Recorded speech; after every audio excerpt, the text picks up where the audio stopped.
So now that we have the crankshaft in, it's time to start looking at the rods and pistons. So before we actually start putting the pistons and rods in the motor, I thought we'd just take a moment to look at the rods and stuff that came in these cars from the factory. This is the split rod that was in the early Bs. Same thing as what was in the MGAs. These are quite heavy. Then they went and they have floating wrist pins. Then they went to this rod here, which is substantially lighter than this, and it's straight cut rather than angle cut. They were originally angled because the MGA bore wasn't quite big enough to slide the rod down through from the top. And now with the bigger bore of the 1800, they could go a straight rod, which is a little bit stronger. And these still had a floating wrist pin. Then they went to these rods here, which is essentially the same exact rod, except they're press fit wrist pins, or gudgeon pins if you're from England. Then they went to a rod that was just basically this rod again, but without the big balance pad on the top and the bottom, and they were done in matched sets, all the same weight. And they were a little bit lighter. Now what I'm using in my motor is these Maxspeeding rods. These are still lighter yet. They're 4340 chrome moly, H-beam design with ARP 2000 bolts. And these are actually relatively inexpensive for what they are. They're, I think, about $450 a set right at the moment. But we actually ended up doing a slight modification of these, which I'll show you later. Unfortunately, because these things do take a floating pin just like the early rods, there are very few pistons available for them. And in my case, I was not going to spend all the money on this particular engine right now to call like JE pistons and get a set of forged pistons for it. I wanted to stick with cast because of cost mainly. Last time I tried to order a set of JE pistons, they were almost $700 a set plus tax and shipping, and that was like 15 years ago. These are like $2 something. And these are decent quality pistons. But the biggest problem with these is the only piston that's actually available for the 5-main engine with the floating pins is a 4-ring piston. Not the 3-ring like I want to use. But in this case, I'm willing to make that concession because I didn't want to keep spending money on this engine. I actually almost did. I almost went hog wild on this thing. I was gonna put an aluminum head on it, try to get it up 10.5, maybe even more to 1, which would have then required a set of pistons, ordered from someplace like JE, which would have been rather expensive. And then if I'm going that far, I might as well do fuel injection because I've always wanted to do fuel injection. And basically I just, after spending all the money to put this together, which was way more than I expected it to be, I checked myself up and said, you know what? I'm not going to be gaining a whole lot. You know, I'm going to be like 125 horsepower or something like that with this. Once I do all of that, what am I going to be? Like maybe 135, maybe something like that. And by the time, and once I start getting back into Project Ginsu and get it actually running, this thing's going to feel as slow as molasses, regardless of what I do. So I'm like, you know what? Let's just build the same motor I built the last time, but do a few things for reliability, such as all the stuff I'm doing for oil control and a good harmonic balancer, and a little modification that we done to the rod here. One of the things we notice about these rods is they all have oil holes right here. for squirters that squirts the oil up to the thrust side of the engine to lubricate the bore. This is my old pistons, 10,000 miles on them, and look how much wear there is. This was measurable wear of about 5/1000ths of an inch. And I do believe it's at least partly because these have no oil squirters. Now, a lot of the major engine builders say it's not a big deal, but I didn't like this. When I talked to my machinist, his suggestion was to do the same thing that he does on Oldsmobiles. We actually cut a little slot right here on both sides of the rod. It's about 1/8 of an inch wide, or it is 1/8 of an inch wide, and I think it was either 10 or 15 thousandths deep. So that's enough to let oil come up and a mist of oil come up and lubricate not only the wrist pin itself, help cool the bottom of the piston, but also lubricate the bottom of the cylinder walls a little bit, hopefully preventing some of that wear. So now one of the things you want to do before you start trying to put pistons in and even put the pistons on the rods is you want to gap the rings. And the rings will usually have a top on them somewhere. Some of the rings will have a bevel right here, some don't. Depends on the kind of rings you actually have. But you're just going to put them in here.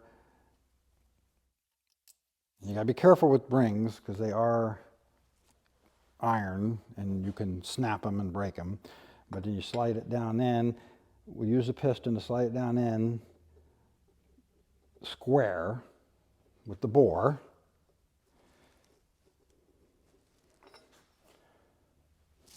And then use a feeler gauge in the end of the ring gap to find out what the gap is. Now, I've already done it to all my rings, and they're all within spec. Now, these are the floating ring pistons. Now, on the press fit pistons, you can press them out with at home reasonably easily, but when you go to put them together, I suggest just letting your machine shop do it. Because if you try to just press them on, you can damage the piston. What they do is they got a rod heater. They put the end of the rod into an induction heater that heats it up, expands it, and then they put it in a little jig and drop the wrist pin down in and get it centered within the piston. You can do that yourself using a torch, but you do risk potentially overheating the end of the rod if you don't know what you're doing, which can weaken the end of the rod. So I just let them do that. Plus, the squirter that's coming out the side of the stock rods has to be oriented correctly to the pistons. And if you let them do it, they know what they're doing. They'll put it on there right. You don't have to stop and think about it and read the manuals and figure out for sure which way it goes. That way you prevent you potentially making a mistake. All right, so since these pistons are the floating pin type, there are snap rings that go on both sides. I've already put one snap ring in, and we throw some oil in here. Don't worry about getting oil over the floor. If it bothers you, then throw something down to catch it, because oil everything really good. Now what I'm going to do, this is all these are marked front. I'm going to put these on so that the parting line here with the recesses for the tangs on the bearings are on the same side that they would normally be on stock rods, which is actually going to end up making the Maxspeeding letters face to the rear.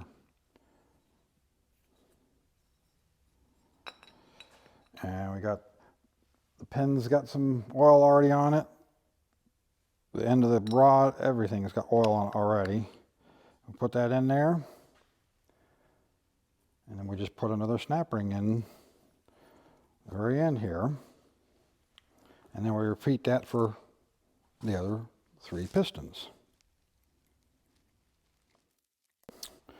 Now you want to always check all of them after you're done, just to be sure that you've gotten all of the snap rings properly in the grooves on both sides of every piston. You don't want one of those things popping out, do some major damage to the cylinder walls. Now I did forget to say I had these rods checked. These rods are the same rods that were in my last engine, and they were in there for about 10,000 miles before all the carnage happened of main breaking and all the lifters failing. So I had them checked, make sure they were perfectly round and everything was good on them, and they were honed and resized and everything. So I just wanted to make sure, reliability. Don't take anything for granted. You should always have the rods reconditioned or replace them, one or the other. So once all the pistons are all on and you're satisfied all the clips are in there properly, you just start looking at the rings. Now this is actually one of the rings from my old pistons here. But you want to make sure you treat these as if they are fragile, because quite frankly, they are. If you twist them too much or spread them too much, they will snap that easily. And I encourage you to take some of your old rings and just to see how fragile they actually are. So you need to be careful when installing them onto the pistons. You start with the bottom one here and work your way up to the top. Now the bottom ring, which is the oil control ring, sometimes they're like this, where it's a full captured ring here with basically a spring inside them to control the oil. Some of them are two thin rings with a wavy piece of metal, almost like a square sine wave looking, going around here. Now I'm sure lots of engine builders have their own preference on which one's better. One thing I'm not going to say whether I think one's actually better than the other, but I will say that the wavy ones, it is possible when you're compressing the rings and getting them into the engine, it is possible for those, because the ends butt together like this, it is possible for them to slide under. And then when it does that, the engine will always use oil. You'll never control the oil properly like it's supposed to. So these are more user friendly because you're not going to have that happen. They do have these pliers here, which has this little groove in the ends of them here. You can just put that right in here and spread them. You only want to spread that just enough to get it over the piston and get it into the groove. Don't go and just enough to get it over the piston. But you can also work them and just work them over and work them down, and just be careful as you're going around to make sure that you're not scratching the side of the piston, overstretching it, or twisting it as they catch in those grooves. And then you can get them down in there. And same thing with these. And there is a top written, engraved in there, laser edge. It's really hard to see. You're not going to see it on camera. And you can just kind of work this, you can just kind of work them around like this. And I like to stop shy of that groove and then get them over the groove into the next, down to the next, and just keep going around if you're going to do it without the tool. If you're going to use the tool,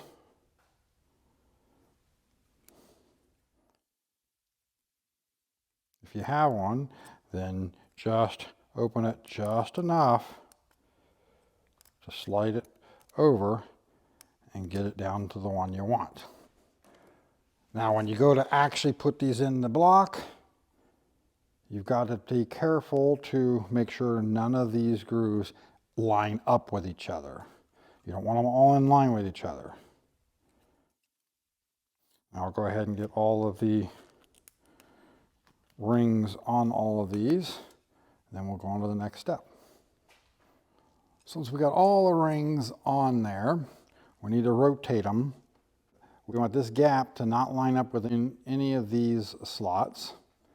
And then, like I'm going to put it right in here in the middle, and then rotate these so all the other gaps are roughly, 90 degrees apart, since there's 4 rings. And then we want to lubricate everything. Lubricate your wrist pin and lubricate all the rings.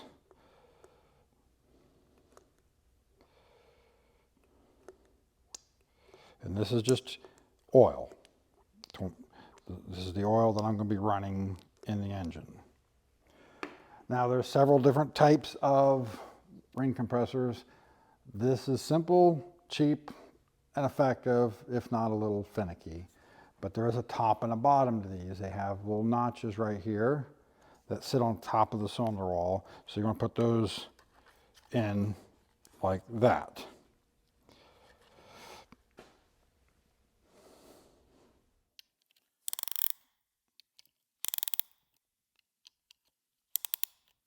And then make sure they look like everything's compressing nice and straight and even, because you don't want to break a ring.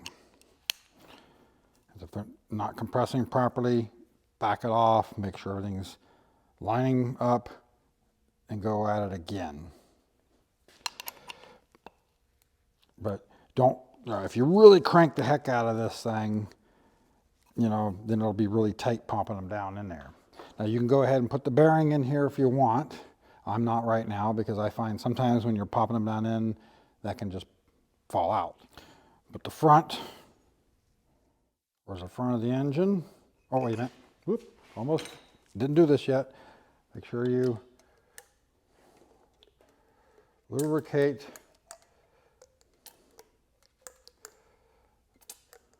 I'm usually doing this by myself, no cameras, no people to talk to. And that's why I normally do this by myself. It's easy to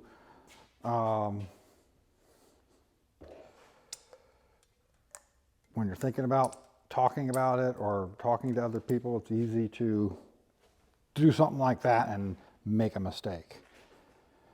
But so the front writing is to the front.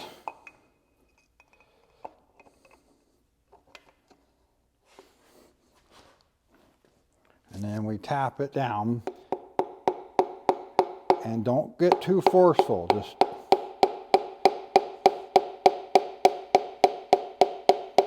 if it doesn't slide, if it doesn't want to slide down in there, that means a ring is catching. If you force it, you'll break one. And then we can push that on down and flip the engine over, put the bearing in, and do all the torque sequence on that. All right, now that these are clean, we can put them in the rod cap and the rod.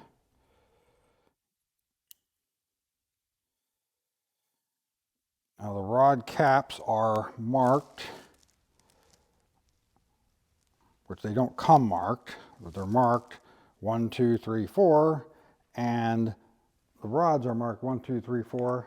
They should always be on that same side as right there. Never, ever turn a cap around. Always mark them when you take them apart so that they're on the same side. If you have any doubts, have the machine shop hone them, do what they got to do, and then have them marked before they come back apart again. If you flip that around, you're going to have a misalignment and eat a bearing really quickly.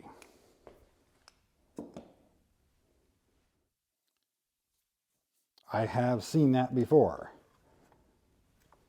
on engines that I've taken apart that have failed. So yeah, details matter. So get that in there. I'm gonna go ahead and lubricate. Some people like to use grease. Some people like to just use the oil. I've always had really good luck, if you want to call it luck, with this stuff here.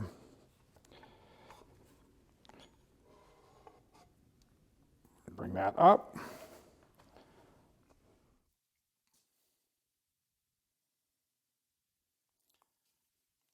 This stuff will protect it during that time period where you're trying to get oil pressure and first firing it up. So we got our number here and our numbers on this side here. So then we put that on.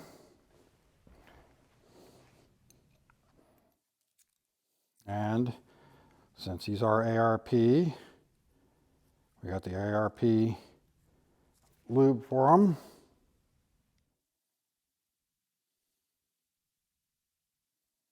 That's how you get the proper torque, playing with ARP fasteners.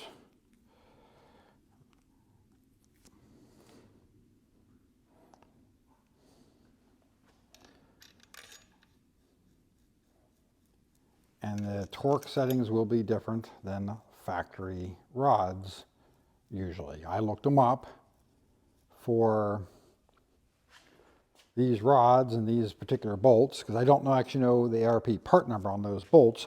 I just know that Maxspeeding rods says 48 pounds.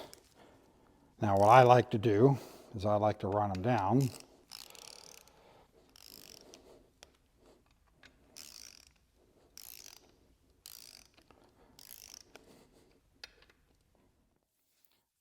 And then take them to like 20 foot-pounds. A lot of times they'll tell you to run them down in 2 or 3 stages. Like I'm gonna go ahead and go another stage here at 30, like 32, something like that, 36. But these are supposed to be 48 foot-pounds.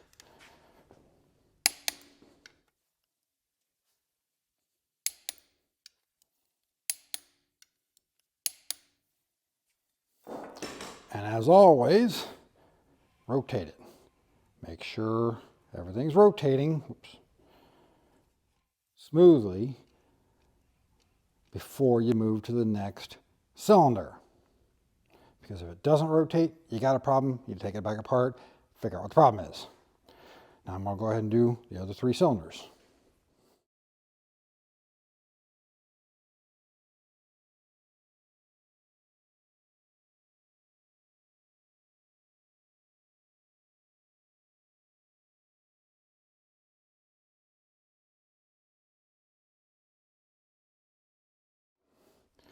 So, all right, so we got all 4 pistons in. It's all rotating. Now, as you put each piston in, it's going to be harder and harder to rotate because of the tension of the springs going up and down. But it still should rotate pretty freely through that dead zone where they're transitioning from going up and down. Now, there is actually a side thrust clearance here. You can check this here with a feeler gauge here. If that is excessive, like if your machine shop goes and polishes up the sides of it, and that's been done more than once, or they get a little bit crazy with it, you can get excessive side clearance, and that'll cause it to have a little bit lower oil pressure than it should be having. I have seen that before as well. So now that we got this far, we can start looking at the cam and the timing components. You spread them too far, you drop them.